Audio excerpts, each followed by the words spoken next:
You know, the people on the left, whoa, equality, we want equality. Where do you think this concept of equality comes from?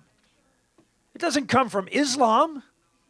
It doesn't come from the East and Eastern religions. Where does it come from? It comes from the God of Abraham, Isaac, and Jacob is where it comes from. The Anti-Defamation League took an initiative to create an interfaith statement of principles relating to political campaigns.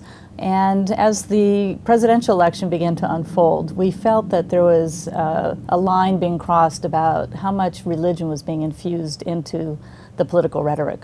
The Interfaith Statement of Principles upholds the separation of church and state.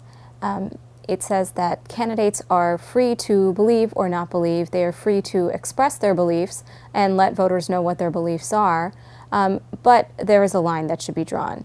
The most important point that's really appealed to us as American Islamic Congress was to have our political candidates being inclusive. I don't know that I would have issued the same statement myself. My statement would say that in America, the freedom to discuss one's religion is integral to the freedom of speech, and that people should be examined on what they believe as political candidates, and how does that relate to their religious faith. Throughout American history, we see occasions when there is more injection of religion into campaigns. There's a point at which we said, okay, enough of this. America's about pluralism, diversity, and our demographics have changed. And we felt there was just a real insensitivity going on about who the electorate was and what America's about. I'm a little bit tired of being lectured about respecting every other religion on the planet.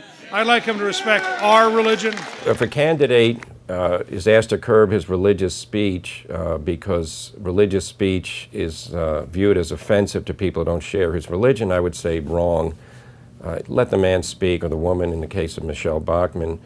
That's why they're there. They're a candidate because they want to do something and they're inspired by their religion. This is the season where we celebrate life and birth, the birth of our Savior, Jesus Christ. It's a fine line between what candidates should and shouldn't do. Candidates should feel free to express their religious convictions. We've never said that completely keep religious quotations or whatever out of a campaign. There's a difference between saying, vote for me because I'm, let's say, Christian, or saying, you know, I'm a person of faith, and that will inform my job when I'm elected. You know, Kennedy was an icon as a Catholic kid growing up. And I remember learning at a very early age of this courageous speech that he gave in Houston, Texas, to defend his Catholic faith and fight the bigotry that was being lodged against him.